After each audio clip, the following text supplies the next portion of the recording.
से जीवन के हर पल का आनंद उठा लो। आज ही से मन की एक नई शांति पालो। समय आ गया बदलने का, समय आ गया कुछ करने का। अब उठा लो आनंद प्रतिदिन के जीवन का।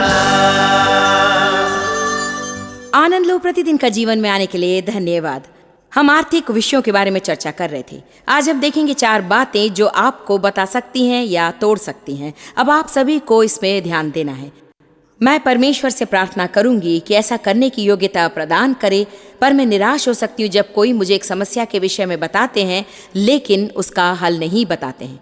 इसीलिए आज बहुत महत्वपूर्ण है, क्योंकि हम आपको 4 बातें देने जा रहे हैं जो वास्तव में आपके लिए समस्या होगी या सहायक होगी। प्रभु आशीष दे। मैं ये विश्वास नहीं करती कि घर की या कार की किस्त चुकता करने में कोई समस्या है, पर जिस ऋण से सच में आपको डर रहता है वो है उपभोक्ता ऋण, जिसमें वस्तु का उपयोग बहुत जल्दी हो जाता है और तब लंबे समय तक आप उसकी कीमत देते हैं और आपको वो दिखाई भी नहीं देता। वो आपकी संपत्ति तक नहीं। क्या आपको जानते, जो कुछ आप ऋण पर लेते हैं आप उसके स्वामी नहीं। ऐसा न सोचे कि आपके पास एक कार है, क्योंकि शायद सिर्फ स्टीरियो का एक बटन ही आपका है। ऐसा दिखाने की कोशिश ना करें कि वो घर आपका, क्योंकि जो कुछ आपके पास हो वो सिर्फ उस घर का टॉयलेट पेपर होल्डर हो। और आप में से कुछ आपके पास उस नाव को खरीदने का दूसरा ऋण है, जिसकी अभी आपको आवश्यकता नहीं और कभी उपयोग भी नहीं करेंगे।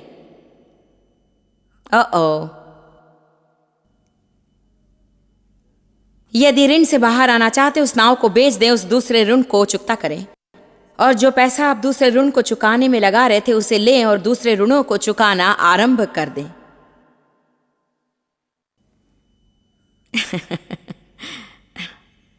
धन्यवाद।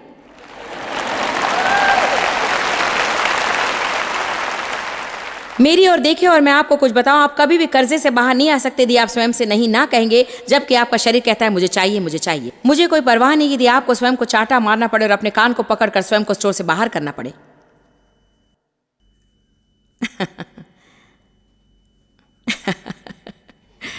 कम ऑन, हम बाहर जा रहे हैं। मैं इस पहाड़ के पास इससे पहले 5000 बार जा चुकी हूं और मैं फिर वहां नहीं जाने वाली हूं, क्योंकि वो भावनाएं जो अभी इतनी उत्तेजक हैं पर वे नीचे आ जाएंगी। एक अच्छी बात आप स्वयं के लिए कर सकते हैं। जब आप सुनार की दुकान पर खड़े और सब कुछ चमकदार है, आप जानते हैं मैंने वहां पर क्या पाया? वो सब कुछ सिर्फ रोशनी में है, घर लाने पर वो वैसा नहीं दिखता। मैं विश्वास नहीं कर सकती कि उन डिब्बों में कितने अच्छे लग रहे थे और मैं उससे घर लेकर आई और मैं सोचने लगी क्या मैं ये खरीद कर लाई। 1 साल पहले मैं किसी चीज के प्रति बहुत भावुक हो गई। मैं एक सुनार की दुकान में थी और मैंने सोचा ओह ये कितना चमकदार है, वो सचमुच कितना सुंदर था। और मैंने पैसे दिए और उसे ले लिया और उसे घर लाए और उसे बाहर निकाला और सोचने लगी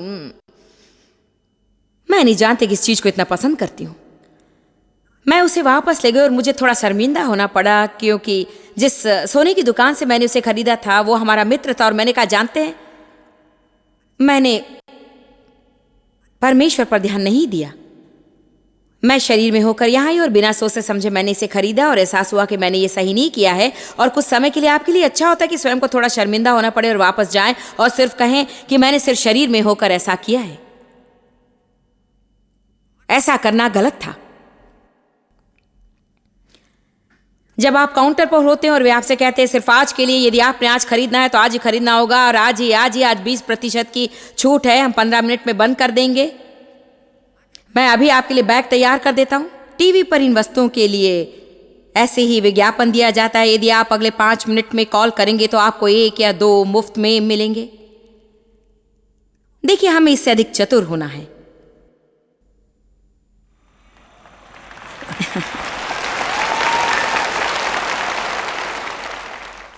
ये आश्चर्य की बात है कि जब आप सब करते हैं ओह, ये काम करता है अगर आप उसे करें। आप सेल्समैन से कहें आप उसे रखे रहिए और यदि मुझे चाहिए तो मैं 20 मिनट में लौट आऊंगी।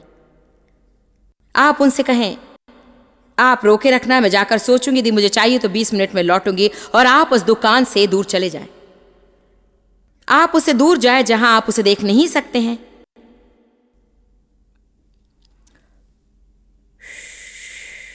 वो भावनाएं नीचे आ जाती हैं और बहुत जल्दी आप सोचते हैं, मुझे इसकी आवश्यकता नहीं, मैं अपने पैसे को बचाऊंगी। सच्चाई यह है कि मैं दिवाला होना नहीं चाहती, और यदि वो चीज खरीदने से मैं टूट जाऊंगी तो मुझे उस बुरी चीज की जरूरत नहीं है। प्रभु की स्तुति हो, इस सप्ताह में ये अच्छा है।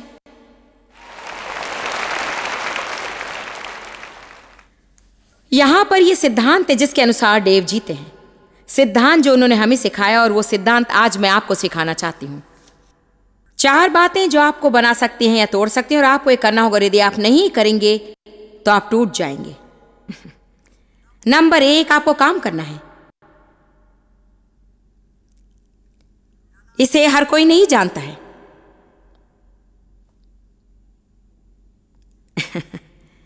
आप में से कुछ कहेंगे, लेकिन मैं तो काम करता हूं। ये सिर्फ बिल्डिंग के दरवाजे पर दिखना और टाइम क्लॉक पंच करना नहीं है। मैं आपसे बात कर रही हूं कि क्या आप कार्य करते हैं, क्या आप कुछ अतिरिक्त करते हैं, क्या एक अच्छे दिन के वेतन का एक अच्छा कार्य करते हैं, क्या जब तक आप वहां रहते हैं एक उत्तम कार्य करते हैं, या जब कोई आपको देखता है तभी सही कार्य करते हैं, और जब कोई नहीं दिखता तब आप इंटरनेट पर खेलते और बातें करते हैं, और इस तरह के दूसरे कार्य। यदि अभी तक आपको इसका एहसास नहीं तो ये चोरी है।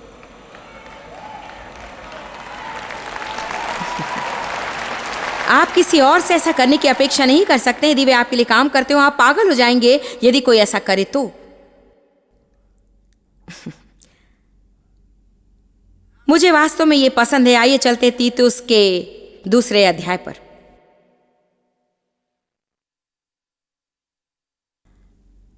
दासों को कहे कि अपने स्वामियों के अधीन रहें, इस बात से न चूकिए। दूसरे शब्दों में देखें, कर्मचारियों से कहो कि अपने अधिकारी के अधीन रहो। सब बातों में उन्हें प्रसन्न और संतुष्ट रखो। उन्हें चिताओ कि उलटकर जवाब न दें और गैर कीमती चीजों को लेकर चोरी ना करें, पर स्वयं को वफादार और संपूर्ण भरोसेमंद और हर समय विश्वास योग्य प्रमाणित करें कि वे सब बातों में हमारे उद्धारकर्ता परमेश्वर के उपदेश की शोभा बढ़ाएं। आप अपने घर को paper clips, rubber bands, pen, pencils और पेपर पैड से ना भरें। देखिए, मेरे लिए ये एक अद्भुत वचन है। वो वहां पर कहता है, अच्छा काम करो और बुरा आचरण कभी मत रखो, और अपने घर वो गैर कीमती सामान न ले जाए, ऐसा जताते हुए कि कुछ फर्क नहीं पड़ता। यदि वे आपको वे देना चाहे तो अच्छा, पर आप जाएं और कहें, क्या मैं पेपर क्लिप्स ले जा सकता हूं? लेकिन आप ऐसा नहीं करेंगे। क्या ये आपके लिए ठीक होगा यदि ये दर्जन भर बॉल पेन मैं घर ले जाऊं? क्या ये ठीक होगा कि मैं इसकी 200 कॉपी निकाल लूं, जिसकी आवश्यकता मेरे संडे स्कूल क्लास के लिए है?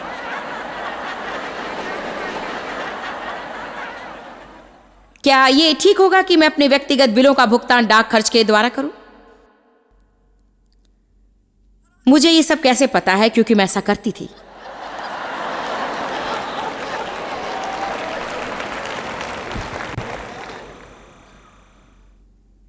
परमेश्वर कहता है आप चोरी कर रहे हैं। अगर चोरी करते हो तो कैसे आशा रखते हो कि मैं तुम्हारी भेंटों को आशीष दूंगा?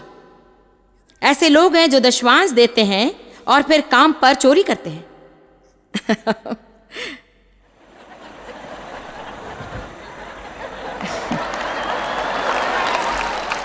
कुछ मुझे गंदी नजरों से देख रहे हैं, पर आप जैसा चाहते हैं वैसे देख सकते हैं।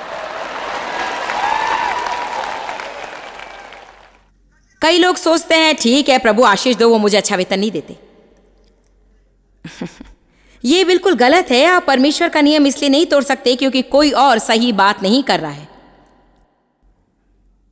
हाँ, मैं जानती हूं कि कुछ समय हमारे पर्स में पेन रह जाता है और हम गलती से उसे घर ले जाते हैं। हो सकता है ऐसा एक एक करके कई पेन हम घर ले आते हैं और हम उसे चुराना नहीं चाहते थे। कोई बात नहीं, उन्हें इकट्ठा करें और उन्हें वापस ले जाएं।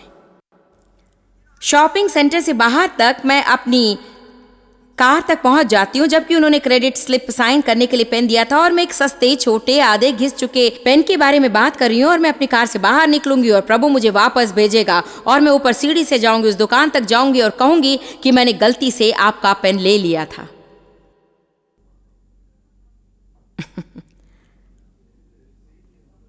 तो आपको कार्य करना है। यदि आप कभी कुछ चाहते तो आपको कार्य करना है और ईमानदारी से करना है। अगली बात जो आपको करनी है वो है देना। देना है जब अच्छा लगे और देना है जब अच्छा ना लगे तो भी। बाइबल विशेष रूप से व्यवस्था विवरण 15 में कंगालों को देने के विषय में बताती है कि कंगालों को देना। व्यवस्था विवरण 15 एक मिनट के लिए देखें। मैं एक कठोर कथन कहने वाली हूं और मैं आशा करती हूं कि कोई मुझ पर पत्थर नहीं फेंकेगा। व्यक्तिगत तौर पर मैं अपना दशवांश ऐसी कलीसिया को नहीं दूंगी जिसके पास कोई मिशन बजट नहीं है और कंगालों को कोई सहायता नहीं।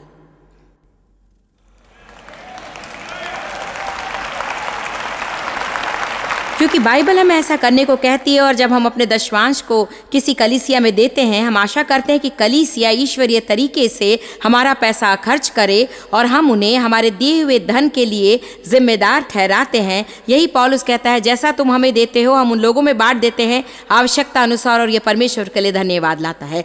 दूसरे शब्दों में, यदि मैं अपना दशवांश कलीसिया को देती हूँ और वहाँ यहाँ पर शहर में भूखे लोगों को खाना खिलाते हैं और ये भूखे लोग परमेश्वर का धन्यवाद कहते हैं कि धन्यवाद प्रभु, धन्यवाद इस चमत्कार के लिए।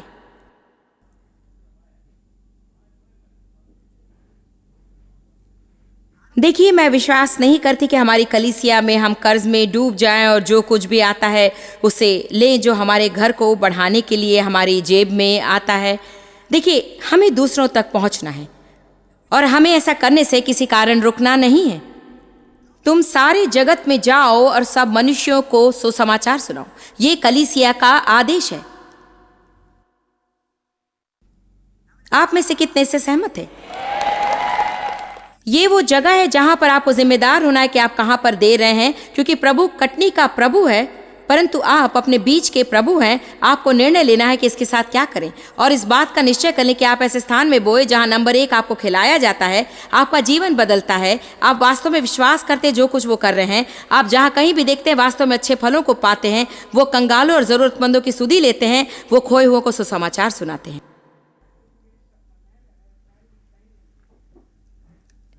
जानते, बाइबल कहती है कि अपने दशमांशों को मुर्दों को ना दो।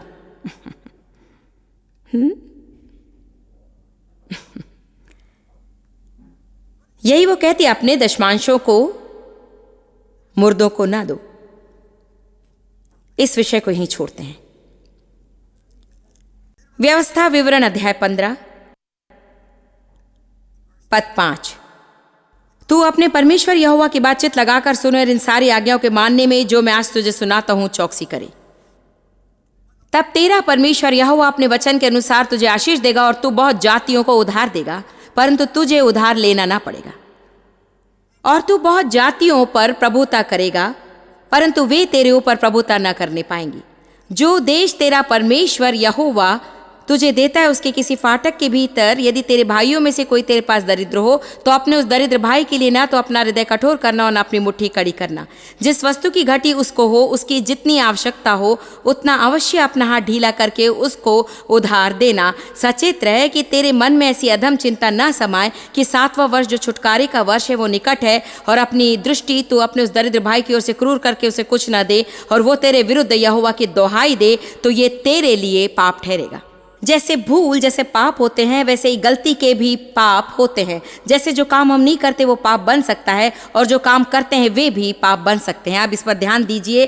तू उसको अवश्य देना और उसे देते समय तेरे मन को बुरा ना लगे, क्योंकि इसी बात के कारण तेरा परमेश्वर यहोवा तेरे सब कामों में जिनमें तू अपना हाथ लगाएगा तुझे आशीष देगा। यदि मैं काम पर जाती हूँ और ईमानदार हूँ और एक अच्छे दिन के वेतन के लिए एक अच्छे दिन का काम करती हूँ और मैं श्रेष्ठ हूँ और उनके सामान नहीं चुराती और बुरा आचरण नहीं रखती, और अब मैं देती हूँ और इस बात का निश्चय करती हूँ कि मैं वास्तव में जैसा बाइबल मुझसे कहती है वैसा देती हूँ। मैं सुसमाचार प्रचार के लिए देती हूँ, उन सेवकाई की सहायता के लिए देती हूँ जो मेरी सेवकाई करती है, मैं कंगालों को देती हूँ, मैं मिशन के कार्य करती हूँ अब परमेश्वर कहता है, मैं आपके हाथों के कार्यों को आशीष दूंगा।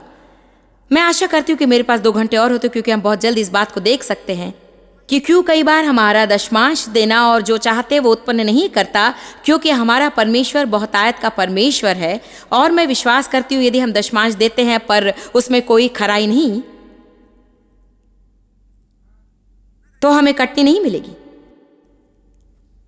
अगला काम जो आपको करना है वो है बचत। और मैं विश्वास करती हूँ कि ये शायद मेरे लिए इस शिक्षा में से और अध्ययन में से जो मैंने किया है, ये बात वास्तव में मेरे पास आई कि प्रभु हमसे निवेश की आशा करता है।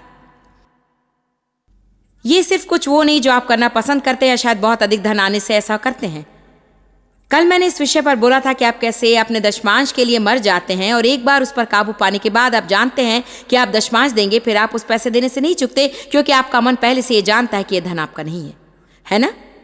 आरंभ से ये हम सभी के लिए कठिन होता है, परंतु उसके बिना जीना सीखें। क्या आप जानते हैं कि मैं विश्वास करती हूं कि आप उसी तरह से बचत भी करना सीखें। आपको एक निर्धारित राशि बचत करना है, चाहे बारिश आए, धूप चमके, ओस गिरे और बर्फ गिरे। आरंभ में आप सोचेंगे कि आप नहीं कर सकते, पर एक बार जब आप उसके लिए मर जाते हैं तब आप उसे चूक नहीं सकते। और अब वो पैसा यहाँ निवेश किया गया है जो आपके लिए कुछ अच्छा कर रहा है।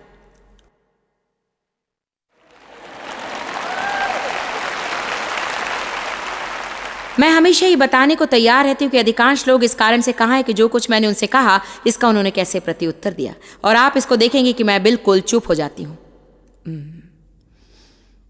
क्योंकि अधिकांश लोग ऐसा नहीं करते। मुझे परवाह नहीं दिया आप 50 सेंट एक हफ्ते से आरंभ करें।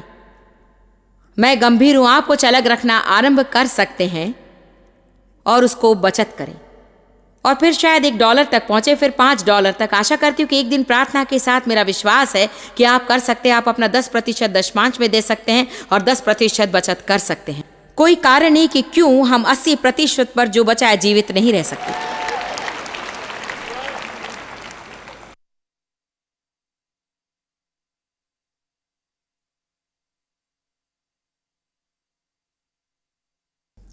व्यवस्था विवरण 28 पद 8।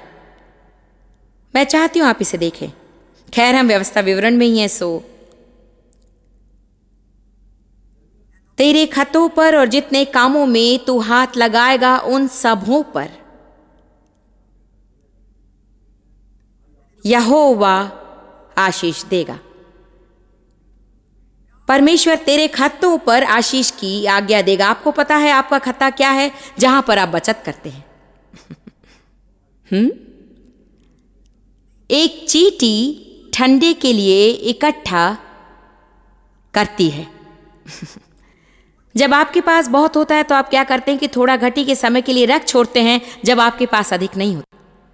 देखिए, यूसुफ ने 7 साल की बहुतायत को 7 साल के अकाल के लिए जमा किया, और वो न सिर्फ स्वयं के लिए पर दूसरे अन्य लोगों की देखभाल के लिए योग्य था, क्योंकि उसके पास खत्तों को रखने की बुद्धि थी।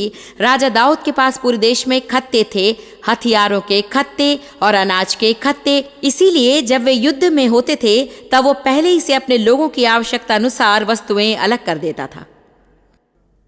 ये उन कारणों में से एक है कि क्यों वो युद्ध जीतता था, क्योंकि उसके सैनिक वहां बाहर बिना हथियार के नहीं थे और वहां भूखे नहीं थे, इसलिए वे सामर्थ्य रहते और युद्ध को जीतते थे। यदि आपका टायर पंचर हो जाए तो आपको निराश होने की आवश्यकता नहीं, यदि आपके पास दूसरा टायर हो तो।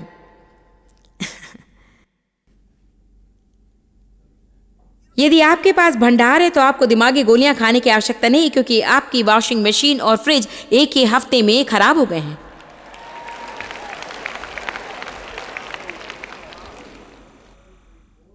सो आपको काम करना है, आपको देना है, आपको बचत करनी है और आपको खर्च करना है। खर्च के नाम से सब लोग उठ गए हैं। क्या आपने ये सुना? मैंने आपके शरीर को मुझसे बातें करते सुना। मेरा मतलब, मुझे निराशा सी लगी जब मैंने कहा बचत, और जब मैंने कहा खर्च, पूरी सभा में उछाल आ गया। मैं खुश हूं कि एक अच्छे सुर में समाप्त कर रही हूं। कुछ लोगों को खर्च करने में कठिनाई होती है, देखिए, जब एक बार आप बचत करने लगते, कुछ बार जितना अधिक बचत करते उससे अधिक बचत करना चाहते हैं और फिर आप ऐसे बिंदु पर पहुंचते हैं जहां आप उसे संचय करते हैं और उस स्थिति में आप सोचते हैं कि काश मेरे बैंक में 1,000 रुपए होते। फिर आखिर में वो 1,000 रुपए मिलते हैं और आप सोचते हैं कि 2,000 होते। अब आपके पास 2,000 हैं और आप सोचते हैं कि काश 5,000 होते। खैर, इसमें कोई गलत बात नहीं, पर अब शायद आपके पास 10,000 या 20,000 हैं और कोई यहाँ वास्तव में जरूरतमंद और आप अपना पैसा किसी को देना नहीं चाहते, या कुछ आपकी आवश्यकता हो, जरूरत हो और आपको कुछ चाहिए। हर दिन जब आप अपने घर में जाते हैं और आप सोचते हैं मुझे इस स्थान को फिर से सजाना है, पर मैं अपना पैसा खर्च नहीं करूंगी। अब आपके पास अलग तरह की दुर्दशा है, क्योंकि अब पैसा आपको पकड़े हुए है। इस स्थिति में मेरे पति कहते हैं, और यदि मैं आपसे ना कहूं तो जब मैं यहां से बाहर जाऊंगी तो समस्या में होंगी। आप दें, आप बचाएं और आप खर्च करें अपनी सीमा के तहत। अब इसे देखिए,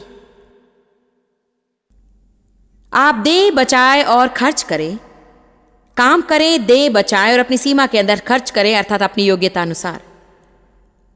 और होता क्या है, जब आप अपनी सीमा में रहते हैं, आपको जो करना चाहिए उसे करते हैं, तो आप जो कर रहे हैं उसकी सामर्थ आपकी सीमा को बढ़ाएगी।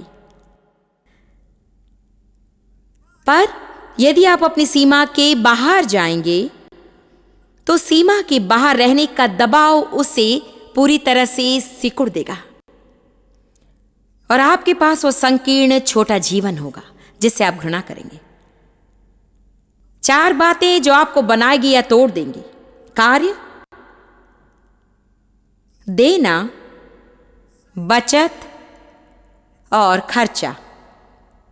इस रीति से और अपनी सीमा के अंदर करें तो आप लगातार बढ़ेंगे और हर स्तर पर जब आप आएंगे, प्रभु आपको स्तर पर परखेगा और यदि वो आपको विश्वास योग्य पाए तब वो आपको दूसरे स्तर पर ले जाएगा। आपके पास वो हो सकता है जो दूसरों के पास हो सकता है, क्योंकि परमेश्वर भेदभाव नहीं करता है।